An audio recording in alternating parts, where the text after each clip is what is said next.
ಯಾವ ರೀತಿ ಇದೆ ಮೇಡಮ್ ಪ್ರಕ್ರಿಯೆ ಆರಂಭ ಆಗಿದೆ ಮತದಾನ? ಮತದಾನ ಬಹಳ ಚೆನ್ನಾಗಿ ಚುರುಕಾಗಿದೆ. ಎಲ್ಲ ಮತದಾರರು ಕೂಡ ಬಹಳ ಆಸಕ್ತಿಯಿಂದ ಮತವನ್ನು ಚಲಾಯಿಸ್ತಾ ಇದ್ದಾರೆ.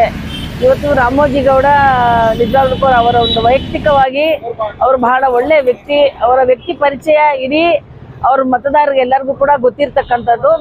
ಮತ್ತೆ ಅವರು ಪದವೀಧರಕ್ಕೋಸ್ಕರನೇ ತನ್ನದೇ ಆದಂಥ ಒಂದು ಸಂಸ್ಥೆಯನ್ನು ಕಟ್ಟಿ ಸಾವಿರಾರು ಪದವೀಧರರಿಗೆ ಉದ್ಯೋಗವನ್ನು ಕಲ್ಪಿಸಿಕೊಟ್ಟಂತ ಒಬ್ಬ ಧೀಮಂತ ನಾಯಕ. ಅವರು ಕಳೆದ ಬಾರಿ ಸೋತರೂ ಕೂಡ ಸತತವಾಗಿ 2 ಬಾರಿ ಸೋತರೂ ಕೂಡ ಕಳೆದ 10 ವರ್ಷಗಳಿಂದನೂ ಕೂಡ ಅವರು ಜನಸಾಮಾನ್ಯರ ಮಧ್ಯದಲ್ಲಿ, ಪದವೀಧರರ ಮಧ್ಯದಲ್ಲಿ, ಮತದಾರರ ಮಧ್ಯದಲ್ಲಿ ಬೇರೆತ್ತೂ ಕೆಲಸವನ್ನು ಮಾಡ್ಕೊಂಡು ಬಂದಿದ್ದಾರೆ. ಕರೋನಾ ಅಂತ ಕಷ್ಟ ಕಾಲದಲ್ಲಿ ನಿರುದ್ಯೋಗ ಸಮಸ್ಯೆ ಬಂದಾಗ ಅವರೆಲ್ಲರೂ ಕೂಡ ಮತದಾರರ ಜೊತೆನಲ್ಲಿ ಇದ್ದು ಅವರಿಗೆ ಸಂಕಷ್ಟ ಕಾಲದಲ್ಲಿ ಸಹಾಯ ಮಾಡ್ಕೊಂಡು ಬಂದಿರತಕ್ಕಂಥ ಒಬ್ಬ ವ್ಯಕ್ತಿ ರಾಮೋಜಿಗೌಡರು. ಸೊ ಹಾಗಾಗಿ ಈ ಬಾರಿ ರಾಮೋಜಿಗೌಡರು ಖಂಡಿತ ನಮಗೆ 100ಕ್ಕೆ 100ರಷ್ಟು ಗೆಲ್ತಾರೆ. ಈ ಬಾರಿಯ ಕಪ್ಪು ಕೂಡ ನಮ್ದೇ ಇರುತ್ತೆ ಅಂತ ಹೇಳಕ್ಕೆ ಬಯಸ್ತಾ ಇದ್ದೀನಿ ಸರ್. ಪೆನ್ಷನ್ ಸ್ಕೀಮು ತಾರತಮ್ಯ ಇದೆ, ಅಳಲು ತೋಡ್ಕೊಂಡು 200-300 ಜನ ಪ್ರತಿಭಟನೆ ಮಾಡ್ತಾ ಇದ್ದಾರೆ ಶಿಕ್ಷಕರು. ತಮ್ಮದೇ ಆದ ಸರ್ಕಾರ ಇದೆ, ಯಾವ ರೀತಿ ನೆರವು ಕೊಡ್ತೀರಾ? ಈಗ ನಾವು ಮ್ಯಾನಿಫೆಸ್ಟೋನಲ್ಲಿ, ನಮ್ಮ ಸರ್ಕಾರದ ಮ್ಯಾನಿಫೆಸ್ಟೋನಲ್ಲಿ ಈ ಓಲ್ಡ್ ಪೆನ್ಷನ್ ಸ್ಕೀಮ್ ಇರ್ಬೋದು, ನ್ಯೂ ಪೆನ್ಷನ್ ಸ್ಕೀಮ್ ಅದನ್ನ ಇದು ಮಾಡಬೇಕು ಅಂತ ಹೇಳಿ ನಮ್ಮ ಮಾನ್ಯ ಮುಖ್ಯಮಂತ್ರಿಗಳು ಮತ್ತೆ ಉಪಮುಖ್ಯಮಂತ್ರಿಗಳಾದ ಡಿ ಕೆ ಶಿವಕುಮಾರ್ ಅವರು ಬಹಳ ಸ್ಪಷ್ಟವಾಗಿ ಸಂದೇಶವನ್ನ ಟೀಚರ್ ಅವ್ರಿಗೂ ಮತ್ತೆ ಪದವೀಧರರಿಗೆ ಕೊಟ್ಟಿರ್ತಕ್ಕಂಥದ್ದು ನಮ್ಮ ಇಡೀ ರಾಜ್ಯದ ಜನತೆಗೆ ಗೊತ್ತು.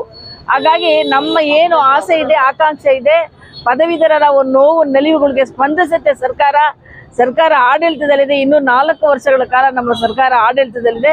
ಕೊಟ್ಟ ಮಾತನ್ನು ನಡ್ಕೊಳ್ತೀವಿ, ನುಡಿದಂತೆ ನಡೀತಾ ಇರತಕ್ಕಂಥ ಸರ್ಕಾರ ನಮ್ಮ ಕಾಂಗ್ರೆಸ್ ಸರ್ಕಾರ.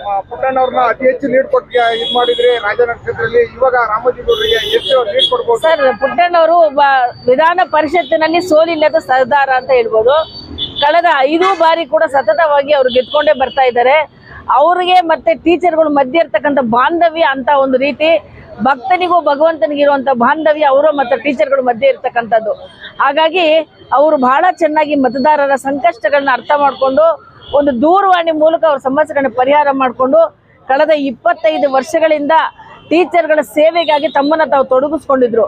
ಹಾಗಾಗಿ ಅತಿ ಹೆಚ್ಚಿನ ಮತದಿಂದ ಮೊದಲನೇ ಸುತ್ತಿನಲ್ಲಿ ಅವ್ರು ಗೆಲ್ಲುವಂತ ಅವಕಾಶ ಅವ್ರಿಗೆ ಸಿಕ್ಕಿತ್ತು.